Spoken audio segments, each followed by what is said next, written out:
Muy buenos días, El Salvador. Es jueves 17 de julio. Estamos listos para llegar donde quiera que usted se encuentre. Gracias a todos aquellos que han reportado que no hemos estado normalmente saliendo en nuestras plataformas.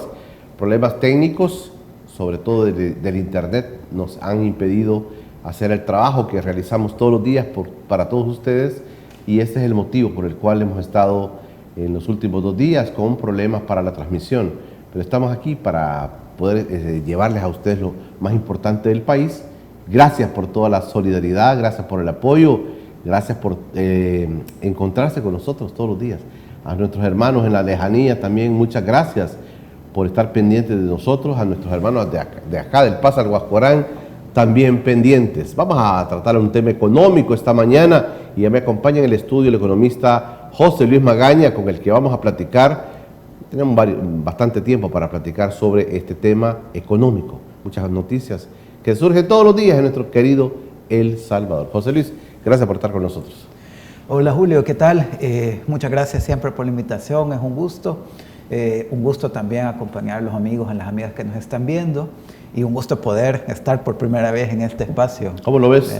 ¿Cómo lo ves el espacio? No, el espacio está muy bonito y además muy simbólico, el lugar a donde está, en la misma calle de la Casa de Roque, en la misma calle donde han habido muchas manifestaciones, donde ha habido mucha expresión cultural históricamente en El Salvador, donde han nacido mucha inquietud, donde han nacido en esta calle, en estos lugares. Entonces me parece un lugar emblemático donde estamos ahora. Gracias por estar con nosotros, José Luis. Siempre atento a nuestro llamado para poder platicar con ustedes sobre el tema económico. Vamos entonces a revisar las portadas de los periódicos que han aparecido este jueves 17 de julio. Comenzamos con el periódico Colatino, que dice: CISPES pide liberación de José Santos Melara, Pepe. Estudiantes de medicina denuncian irregularidades en plazas para internado rotatorio. Y la portada, siempre con el tema de los derechos humanos. Hubo un espacio interesante ayer. Siguen esperando justicia, dice. La justicia no se ha efectuado para las víctimas del conflicto armado. Quienes siguen esperando, señalan las organizaciones que conforman la Comisión de Trabajo en Derechos Humanos pro Memoria Histórica de El Salvador, y que este miércoles realizaron un foro denominado Memoria Histórica, con el fin de visibilizar que se siguen buscando justicia, verdad y reparación. Así interesante ese espacio que se creó ayer sobre la memoria histórica. Así las cosas para el Colatino de esta mañana.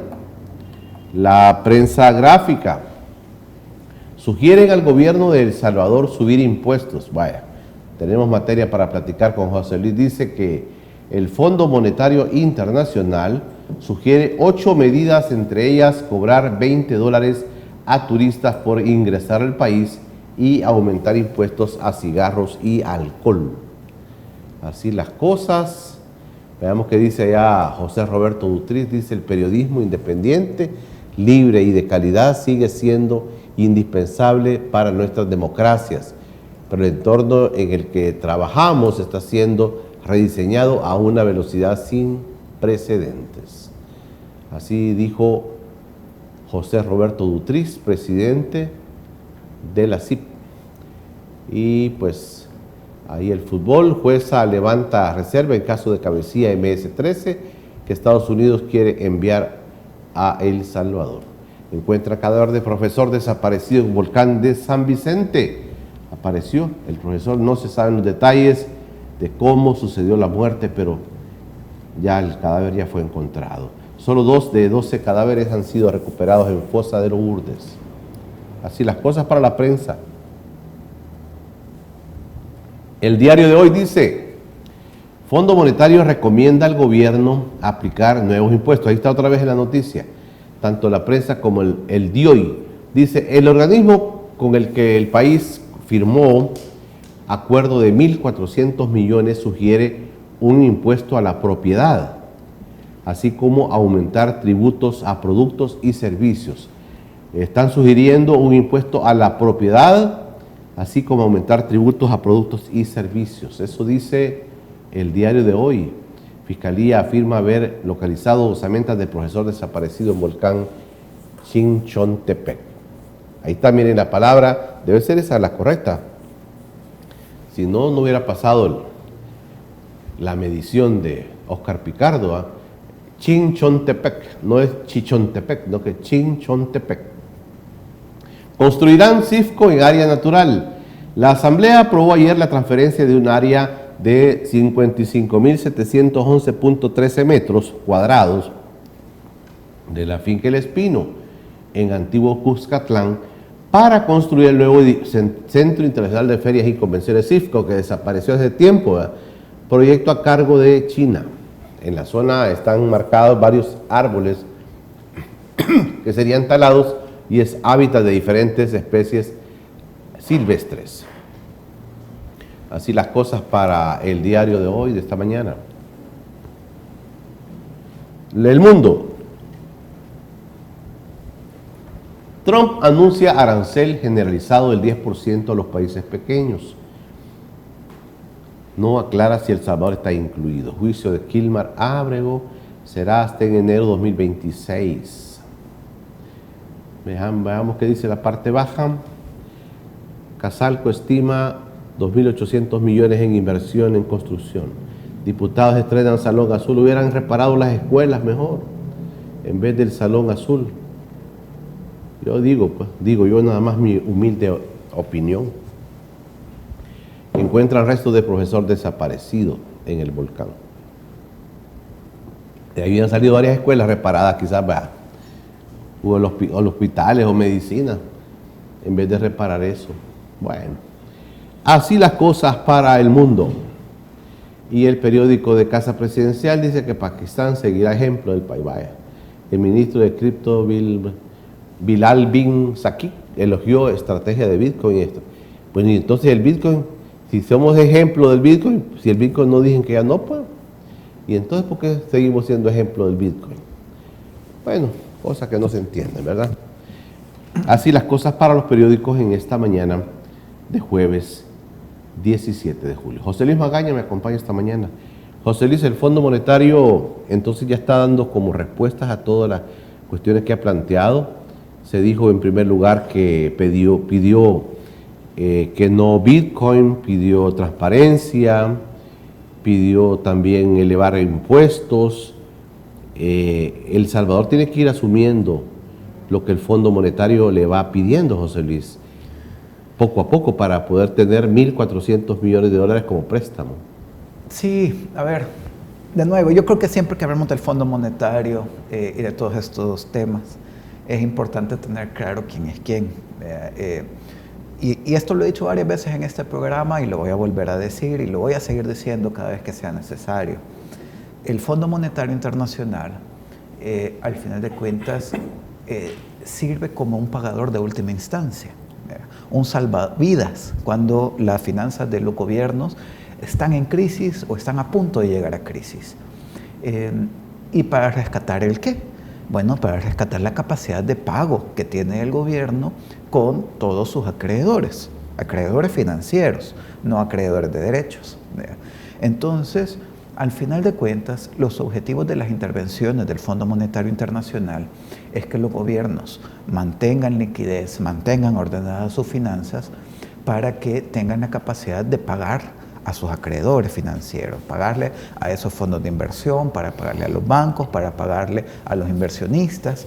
Entonces, ahí es donde hay que entender al Fondo Monetario. Y por eso, muchas veces estamos en concordancia con algunas cosas que dice el Fondo Monetario, pero en los para qué, ahí sí nos vamos a diferenciar, por lo menos de mi parte. Porque yo con el Fondo Monetario Internacional estoy de acuerdo que es necesario tener transparencia, es necesario tener responsabilidad fiscal. Un gobierno, no importa qué gobierno sea, de qué color sea, debe de mantener siempre una regla de responsabilidad. No se puede endeudar uno con lo que sea, como quiera, sino que debe de mantener siempre sostenibilidad en su capacidad de pago.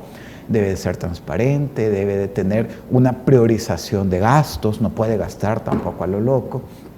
Entonces, en muchos de esos elementos y los elementos técnicos que están detrás de esto, lo estoy diciendo muy sencillo, ¿no? Pero detrás de eso hay elementos técnicos, en muchos de esos estamos de acuerdo con el Fondo Monetario Internacional.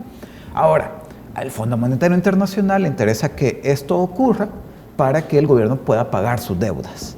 A mí me interesa que esto ocurra para que el gobierno tenga fondos disponibles para garantizar la educación, para garantizar la salud, para garantizar la protección del medio ambiente, para garantizar la garantía de derechos de la población. Pero mira, José Luis, disculpa. Ajá.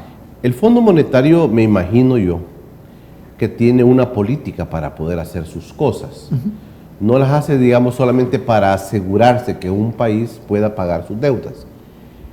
Tiene que también basarse el Fondo Monetario, creo yo, sobre un tema, digamos, ideológico en la economía de cada país. Te digo esto, por ejemplo, el fondo tendrá el criterio de que, bueno, no importa si hay que afectar a los ricos, la idea es salir con todos los compromisos. El fondo no maneja en el fondo una cuestión ideológica de su política económica para los países. Todos tenemos ideología. Todos los organismos, todos los gobiernos, todas las instituciones, siempre en su actuación tiene ideología y tiene una posición política. Muchas veces se escudan de que desde lo técnico no tiene ideología y por supuesto que lo técnico también tiene ideología. Las preguntas de investigación, las preguntas que se parten para tomar medidas, los criterios que se toman tienen ideología, están cargados. Aunque uno no lo quiera reconocer, siempre uno carga una gran mochila, ¿no? De dónde ha vivido, con quién se ha relacionado, dónde ha estudiado. Y eso se ve expresado en el criterio técnico que se tiene. Ahora, lo que no se puede ver comprometido nunca es la rigurosidad con la que se abre, ¿sí? O sea, porque yo puedo tener diferentes preguntas de investigación que responden, eso sí, a criterios ideológicos.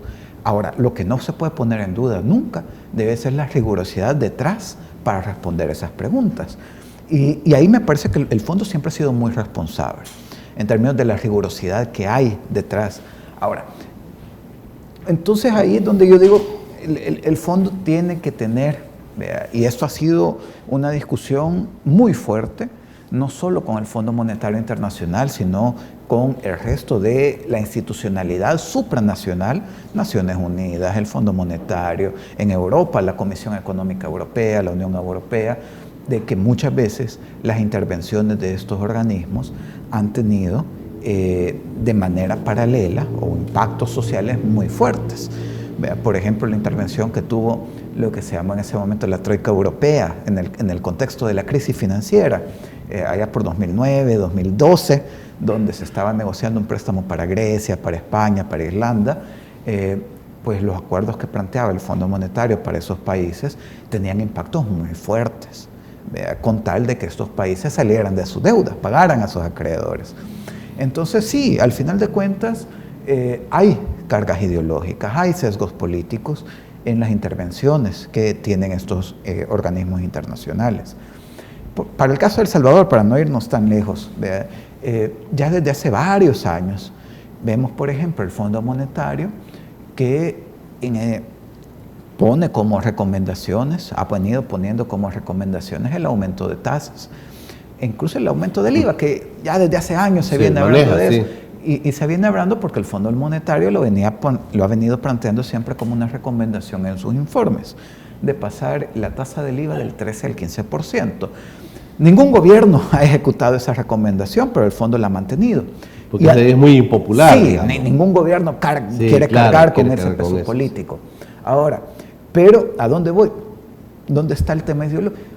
Es que el fondo reconoce que subir el IVA tiene un efecto diferencial en la población de menores ingresos, porque de hecho en los mismos informes estima cuánto se necesitaría de subsidios para la población de menores ingresos que se va a ver afectada por este aumento del IVA.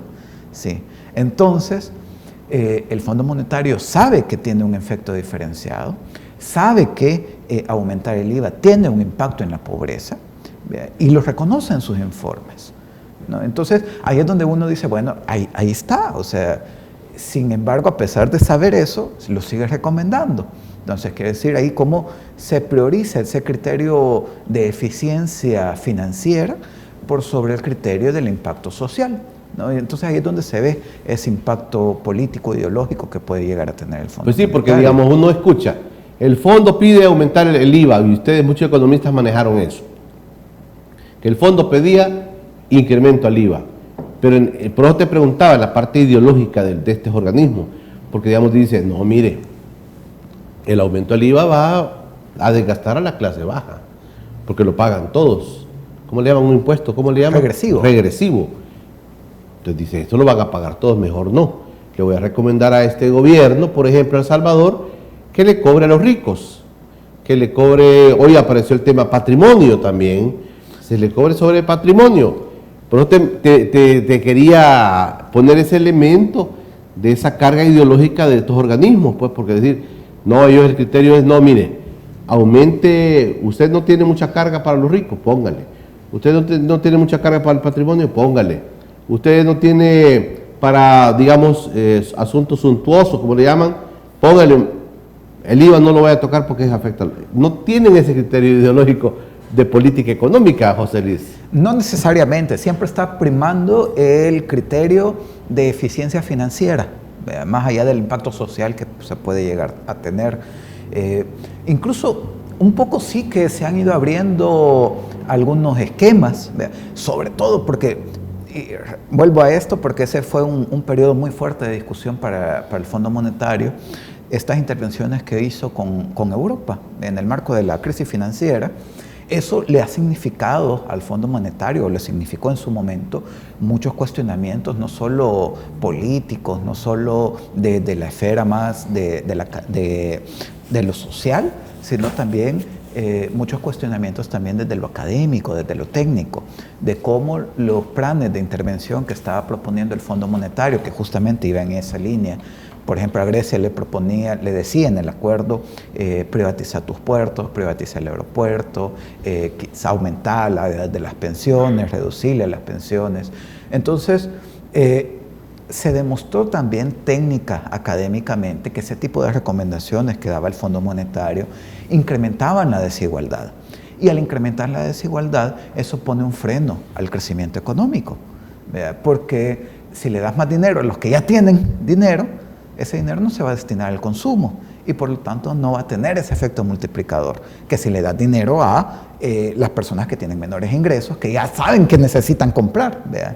Entonces eso sí dinamiza. Entonces ese criterio también se ha venido siendo cuestionado desde el Fondo Monetario y por eso también desde cerca de 2017-2018, además de esa recomendación del aumento al IVA, también ha venido metiendo como recomendación un impuesto al patrimonio.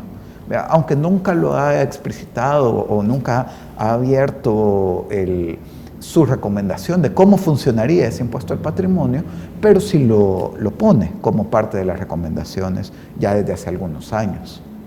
Y entonces, en ese sentido, ¿será que lo que se nos viene sería aumento al IVA? Muy difícil, los políticos no se meten a esos rollos.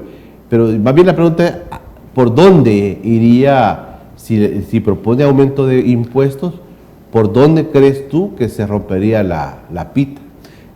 No es lo que yo crea, es algo, y no es lo que creo que pasaría, es lo que los datos nos dicen que está pasando. Es que el gobierno está optando no por subir la tasa del impuesto, pero sí por incrementar a quién se lo está cobrando.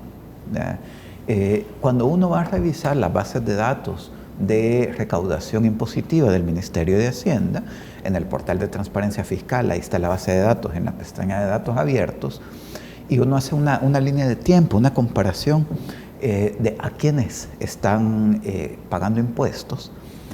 Hay una categorización que hace el Ministerio de Hacienda entre grandes contribuyentes, medianos contribuyentes y otros contribuyentes. Y justamente el peso que ha venido creciendo ha sido la recaudación de los pequeños contribuyentes. De hecho, cuando uno va a revisar esos datos, se da cuenta que el peso la que está teniendo en la recaudación los grandes contribuyentes ha venido cayendo. O sea que el dinero, los impuestos están pagándose más por quienes menos tienen. Entonces, no es que está aumentando el impuesto, sino que está encontrando maneras de cómo cobrarle impuestos a esos que no habían estado pagando impuestos, pero que están siendo pequeños contribuyentes. O sea, no está yendo a cobrarle los impuestos a los grandes contribuyentes, sino que hay una estrategia, y el mismo Fondo Monetario lo plantea, de aumento de la base tributaria, o sea, aumentar la cantidad de personas que están pagando determinados impuestos. Ahora, ahí sí hay una opción política que se ve reflejada en los datos, porque vos podés ir a perseguir a los que no están pagando impuestos, a los grandotes, o podés irte a hacer esta cacería a los chiquitos.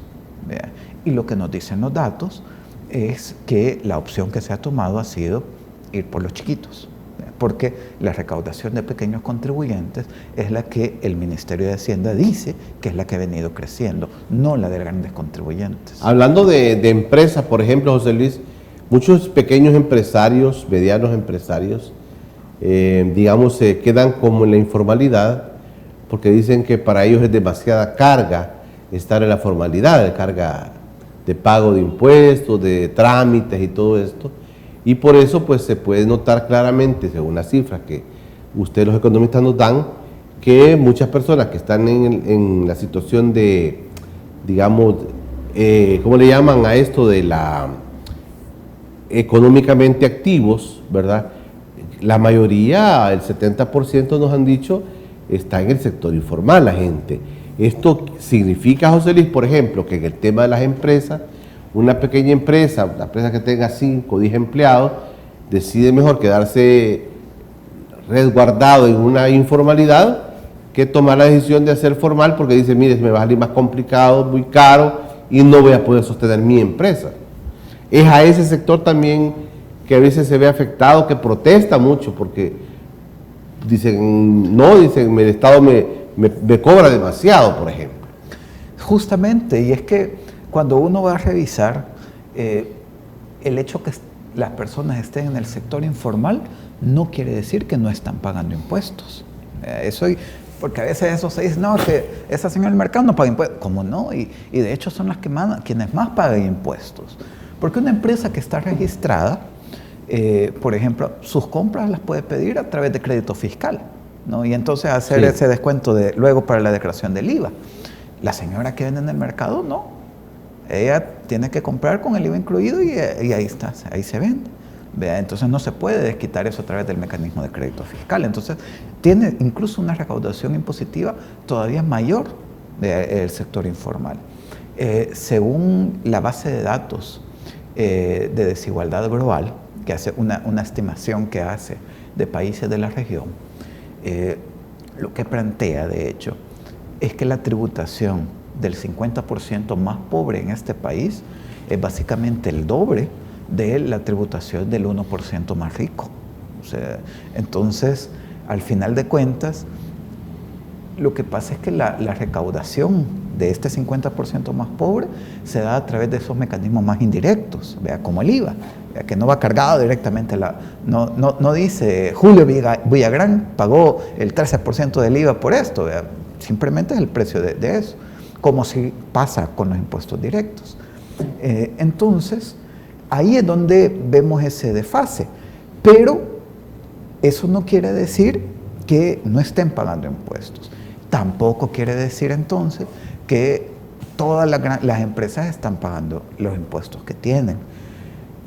Por ejemplo, si nos vamos a revisar con datos del Banco Central de Reserva, la tasa de tributación efectiva, o sea, ya quitando todas las deducciones y todo, por ejemplo, por sector económico, la maquila de confección, la maquila textil de confección, tiene una tasa de tributación promedio efectiva del 3%, 3.2%. O sea, de cada $100 solo están pagando como impuestos $3.20.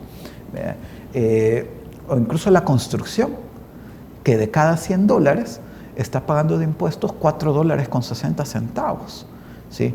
Entonces, son sectores que tienen formalidad, que tienen empresas constituidas, pero que no están pagando impuestos. Entonces, ahí es donde deberíamos de enfocarse los esfuerzos, ¿vea? En cómo ir revisando estos esquemas de que muchas veces estos impuestos son legalmente no pagados, porque el mismo gobierno decide darles incentivos fiscales, que al final de cuentas son subsidios a las empresas, y muchas veces son subsidios a empresas que no necesitan, grandes empresas que no necesitan subsidios, cuando quienes las necesitan son la micro, la pequeña, la mediana empresa. Esos son los sectores que necesitan subsidios, no las grandes empresas. Pero ahí es, de nuevo, una cuestión de decisión política. José Luis, hay noticias que dicen, hubo un incremento en la recaudación de los impuestos, dice el gobierno. Y otras veces se dice, ha bajado la recaudación de los impuestos. ¿Qué es la realidad de este país? ¿Hay más recaudación de impuestos, digamos, dependiendo del tipo de actividades que se desarrollan, o hay disminución, aumento o disminución? A nivel global hay un aumento de la recaudación. ¿Sí? Si uno ve el total de sí, dinero recaudado, ha venido aumentando. Eso es pero cierto. tiene varias razones por serlo así. Sí, y principalmente lo que le decía antes, ese aumento de la recaudación está siendo sostenido por el aumento de la recaudación de pequeños contribuyentes. Ahí es donde uno encuentra la razón de por qué está aumentando la recaudación tributaria.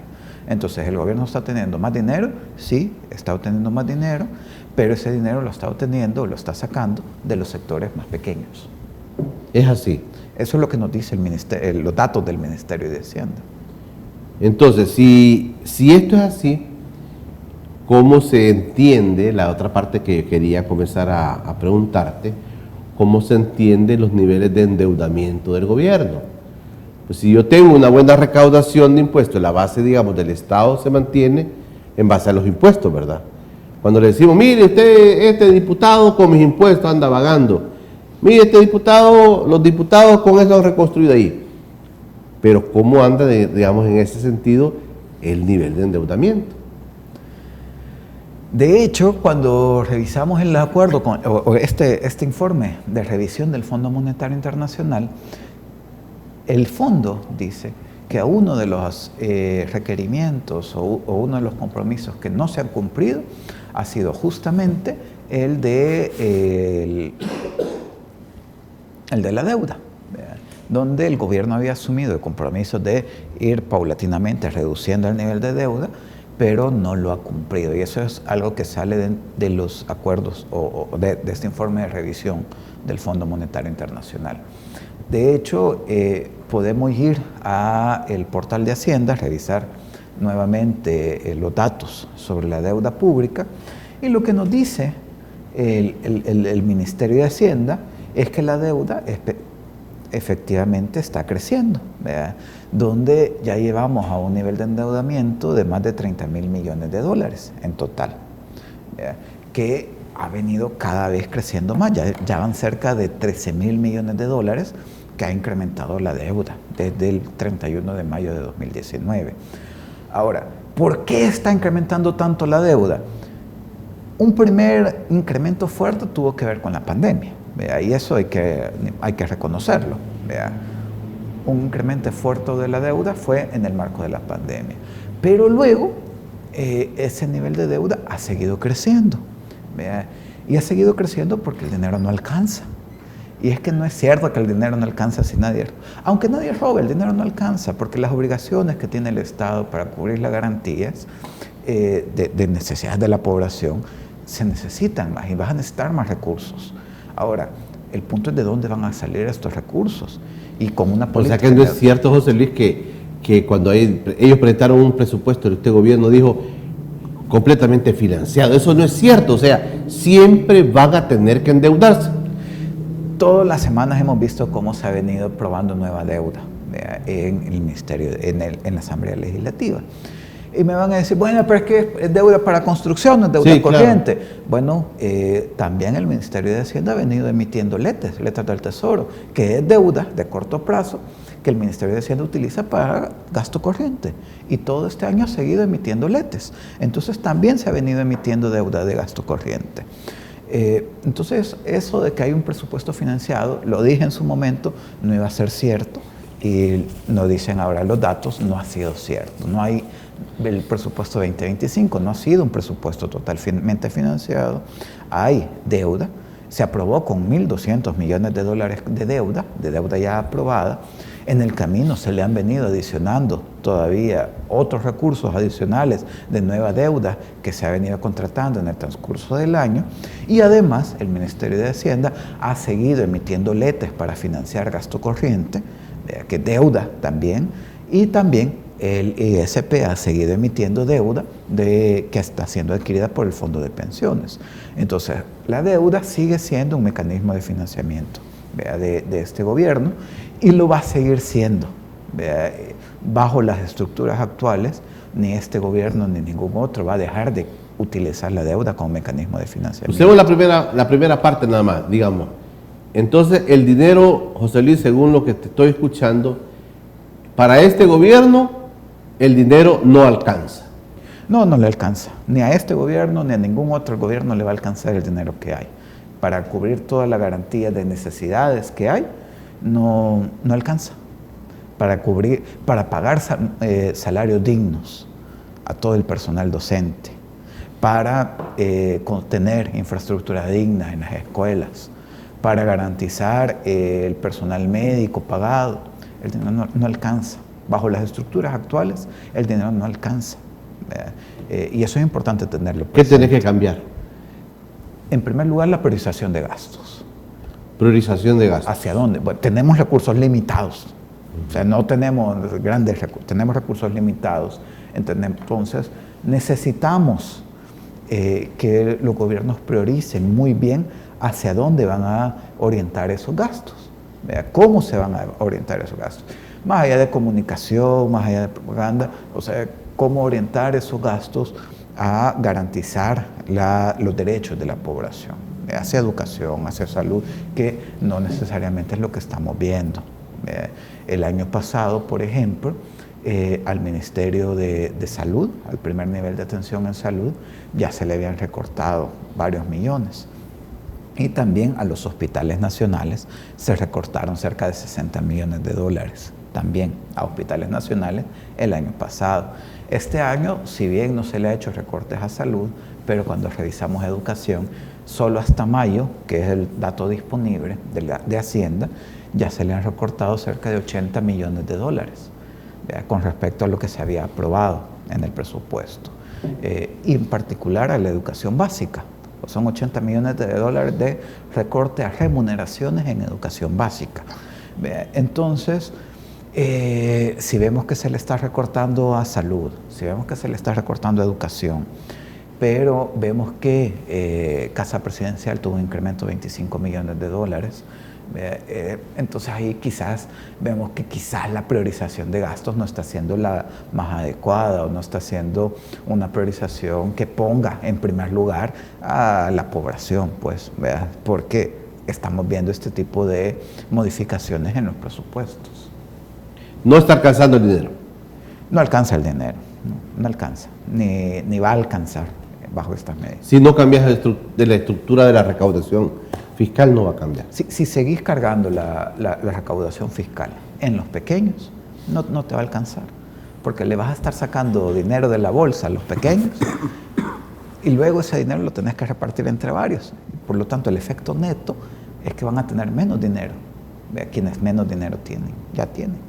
Entonces, bajo esa dinámica regresiva, no va a alcanzar el dinero. Es importante cambiar el chip, cambiar el paradigma de cómo entendemos los impuestos. Es que los impuestos duele pagar impuestos, pero es que es una forma de cobertura social. Vivimos en sociedad, somos seres sociales.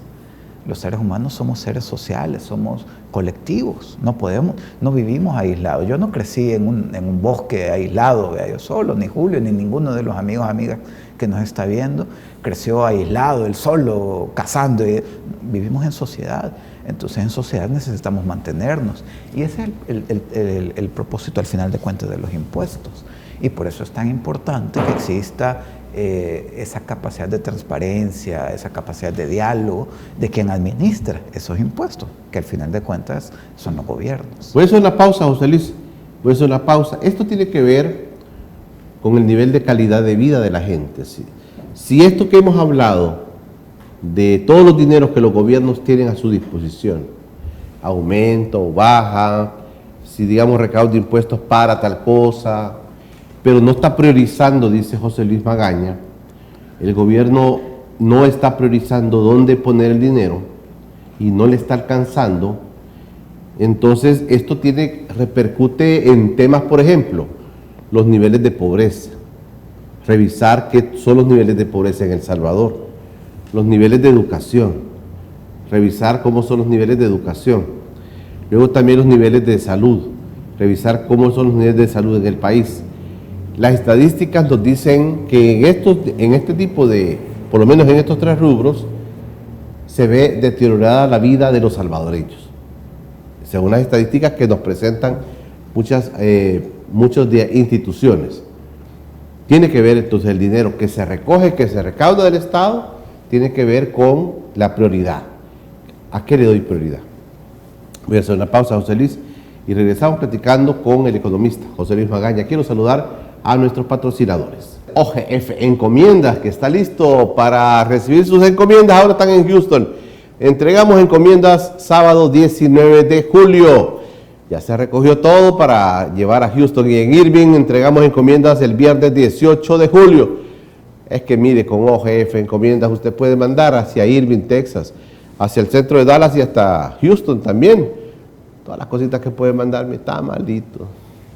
Pollito, carne seca, carne oreada, quesitos, dulcitos. Ahí están todas las quesadillas, miren, todo lo que puede mandar a las hamacas. En Dallas, el 18 también se entregan. OGF Encomiendas, nuestro patrocinador. Con confianza, llámele a Gustavo Fuentes para que pueda llevarle su encomienda y traer de Estados Unidos también la encomienda para El Salvador. También saludamos a los amigos de Pasatiempo Townhouses. Ya van quedando pocas viviendas en Pasatiempo Townhouses. ¿A dónde queda? A 800 metros de Metrocentro Lourdes, Pasatiempo Townhouses. Ahí está el teléfono. Márquele con confianza. Ahí están el banco que va a financiar también. Ahí aparece. Háblele con confianza a Pasatiempo Townhouses. Estos lindas viviendas, residencias bellísimas. Usted puede comunicarse con ellos de manera inmediata. Bueno, y también estamos invitando para el Salvavisión Fest 2025 a realizarse el próximo domingo 7 de septiembre. Ahí está, mire usted, un gran pachangón que va a haber allá en Maryland. Ahí está. Si usted quiere información de kioscos, sponsor, quiere ser patrocinador, quiere tener su kiosco, tiene una empresa en El Salvador, quiere poner un kiosco en este festival, Salvavisión Fest 2025, es el momento, a estar alegre ya, mire, cientos de salvadoreños se van a concentrar el próximo 7 de septiembre, domingo 7, ahí está el número para que le hable a Álvaro, 301-537-07-6700, cópielo, usted quiere poner un kiosco allá en Maryland, bueno, ahí está, Salvavisión Fest 2025. Hacemos una pausa y regresamos, también contándoles que acá en este espacio de las 5 de noviembre tenemos consultorios médicos, usted puede pasar consulta, pase consulta aquí, la consulta, usted tiene una persona que por cuestiones económicas no la ve que está enferma y no pasa consulta, tráigala, ahí está ahí está el teléfono para que usted haga la cita correspondiente. Hacemos la pausa y regresamos. Ya regresa Encuentro con Julio Villagrán.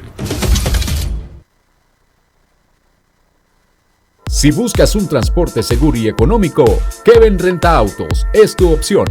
Tenemos disponibles para ti camionetas 4x4, pick-up, minivan y sedán. Llámanos. Encuéntrenos en Facebook e Instagram como... Búscanos en nuestra página web. Su amigo Kevin, aquí los espero.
Estás viendo Encuentro con Julio Villagrán. Estamos de regreso en Encuentro con Julio Villagrán. Aprovecho para saludar al famoso Kevin Méndez con su renta de vehículos. ¿Usted quiere un vehículo? Rentar un vehículo. Bueno, márquele con toda la confianza. Una minivan, sedán, una troca también. Usted puede rentarle todos esos tipos de vehículos al famoso Kevin Méndez. Y de paso van a echarse las pupusas a lo oculta. Usted le dice, póngame el vehículo en el aeropuerto. Ya se lo lleva el famoso Kevin Méndez. Ha hecho muchas amistades. La verdad que es un amigo especial, el famoso Kevin Méndez. También ahora están en el negocio de la importación de vehículos. Usted tiene un vehículo que quiere traer a El Salvador, háblele a él, dígale, mire, fíjese que mi hijo me dio un vehículo allá en Estados Unidos, me está dando un vehículo y quiero traerlo. ¿Cómo hago, Kevin? Le tiene la respuesta, todos los trámites, toda la documentación, todo a ponerse en El Salvador. Hay que aprovechar yo siempre pensaba en eso, vigiar un carro allá en Estados Unidos y traérmelo. A veces le dicen a uno, mire, este carro vale tanto. Entonces ahí uno puede hacer la compra y contactar al famoso Kevin Méndez para que le traiga su vehículo a El Salvador. Todos los trámites se los hace el famoso Kevin Méndez. Y también saludamos a nuestros amigos de Triviajo. Usted quiere irse a dar la choteadita, bueno, ahí está Triviajo, mire, para que le asesore dónde ir a dar su vuelta. Hace unos trips a Guatemala, desde San Salvador y de vuelta, y de ahí puede salir para Roatán, para Tikal, paquetes a Roatán todo incluido, paquetes a Tikal, Guatemala y Antigua, todo incluido también. Ahí está, Rodolfo Rodríguez, 6831-6738. Bueno, ahí está. Y también les recuerdo a todos que todas las mañanas, a las 6 de la mañana y a la 1 de la tarde, nuestro noticiero Informa TV. Y también tenemos plataforma. Uno de los panelistas de plataforma es nuestro invitado de ahora, ¿verdad? Plataforma siempre llega lunes, martes, miércoles, jueves y viernes. El día lunes, José Luis Magaña. El martes, Walter Fahuaga, el sociólogo. El miércoles, la abogada Fátima Ortiz. El jueves, el periodista Leonel Herrera. Y también el viernes, el catedrático universitario Vicente Cuchillas, el viernes. Ahí está, miren, todos los días a las 7 de la noche, su espacio plataforma. Bueno, platicamos con José Luis Magaña. José Luis, yo te preguntaba un poquito, esto de los impuestos debe traducirse. ¿En qué se traduce? Sí, en los niveles que a veces presentamos como estadísticas de país, nos dicen otra cosa. Dicen, entonces, es que en un país, tú decís un país tan pobre como el nuestro, nunca va a alcanzar niveles así de desarrollo humano, desarrollo de la gente, si no tiene una recaudación, si no le alcanza pues lo que el Estado debe invertir, por ejemplo, en infraestructura, en un montón de cosas. Incluso yo creo que más que la pobreza, uno de los grandes problemas del Salvador es la desigualdad. Ya lo hablaban aquí la semana pasada, pero me parece que eso siempre es importante señalarlo. Es que lo que pasa es que si no hablamos de la desigualdad, parece que todo va bien, o parecería que casi todo va bien, porque tenemos, según las estadísticas de World Development Indicators, que el 25% de la riqueza está concentrada en el 1% de la población. Es decir, si fuéramos 100 personas, una sola persona, la más rica, tuviera $25. Y las 50 personas más pobres nos tenemos que repartir $4 entre todos y todas. ¿Sí? Haciendo la cabuda, sí. Todos recogemos $4. Y la persona más rica tiene $25. Entonces, en ese esquema de desigualdad, pues sí, de repente, si las cifras macroeconómicas te dicen que las cosas van bien, le van bien a ese 1%, no necesariamente al 50%. Y eso abre una enorme paradoja que podemos ver en las estadísticas macroeconómicas de este país, que tiene que ver con los resultados que tiene luego el tema de impuestos. Porque cuando vamos a ver las cifras macroeconómicas, por ejemplo, el año pasado la economía creció 3.5%. Entonces, creció poquito, pero creció. Entonces decimos, bueno, ¿y cuál es el problema si la economía está creciendo? ¿Cuál es el problema si hay sectores como la construcción que crecieron más del 10% desde la pandemia? Y que, por ejemplo, para el primer trimestre de este año, el sector de construcción es el sector que está empujando la economía. Entonces, bueno, ¿cuál es el problema si tenemos una economía que crece? Las cifras nos dicen que es una economía que crece. Bueno, lo que pasa es que si contrastamos esas cifras macroeconómicas con otros indicadores, pues ahí es donde nos vamos viendo que ese crecimiento no está necesariamente llegando a la población. Y es que el salario medio real, o sea, lo que la gente tiene como salarios, andan alrededor de los $3.231 anuales. Al año, vea, lo que recibe neto. En dólares de 2014, para quitarle la inflación, 3.231. Mientras que lo que un trabajador promedio produce son $8.348 anuales. ¿Sí? O sea, están produciendo $8.348, pero recibiendo $3.231. Entonces ya ahí estamos viendo que hay una enorme brecha, ¿verdad? Que no están recibiendo la clase trabajadora, que no están recibiendo los hogares. Cerca de $5.000, pues, ¿verdad? Anuales. Y luego eso se va traduciendo en cifras como la pobreza, ¿verdad? Donde tenemos que hay, según los últimos datos del Banco Central de Reserva, 177.200 hogares que no alcanzan a cubrir ni siquiera una canasta básica alimentaria, ¿no? O sea, no son personas, hogares, 177.000 hogares que no alcanzan a cubrir ni siquiera una canasta básica alimentaria. Que la cantidad de hogares que no tienen acceso a agua potable ha estado aumentando.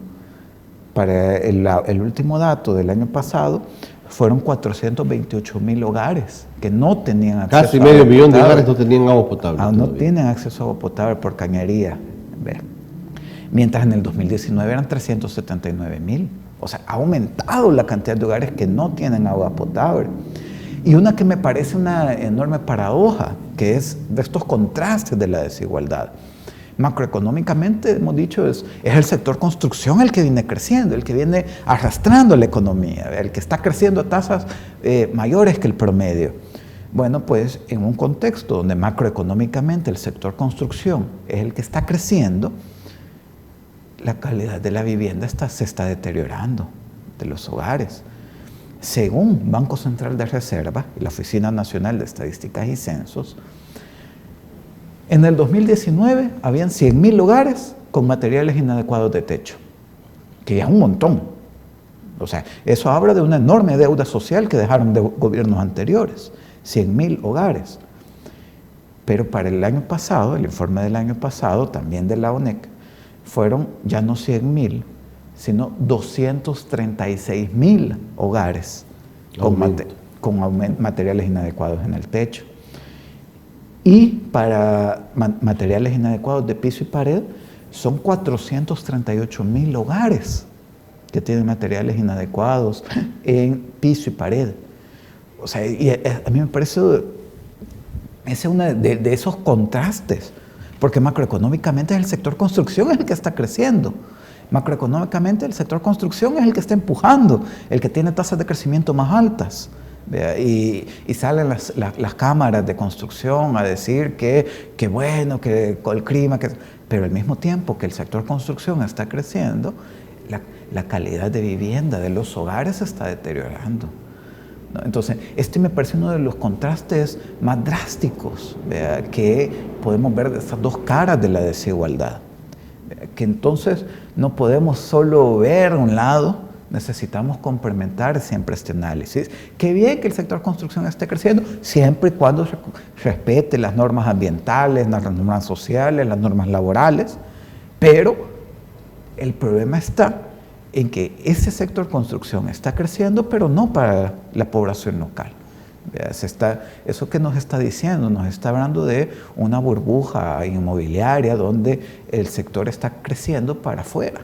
Pues sí, ¿cómo se entiende, por ejemplo, ofrecimiento de viviendas de $200,000? ¿Para quién? Apartamentos de $200,000. ¿Para quién, José Luis? ¿Quién accesa a estas cosas?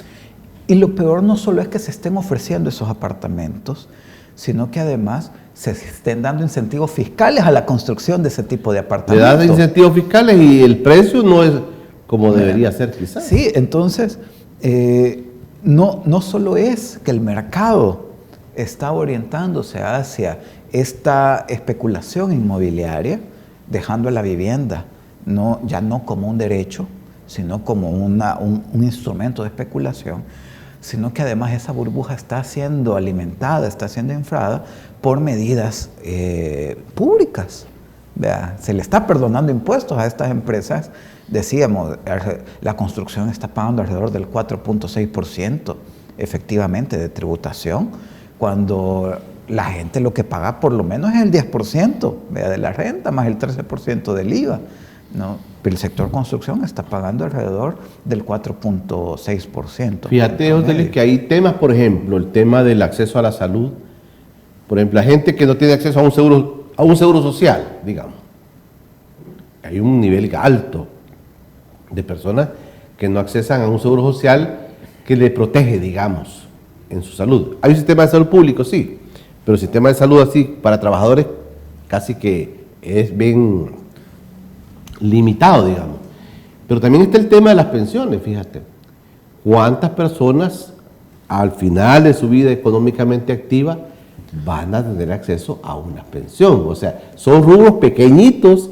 A veces se dimensionan porque tienen impacto, por supuesto, pero si uno lo ve de manera fría, José Luis, gente que tiene acceso a seguridad de salud, como en el Seguro Social, gente que tiene acceso a pensiones, es bastante reducido en el país. De hecho, hay dos datos, con el tema de pensiones, hay dos datos que también me parecen graves.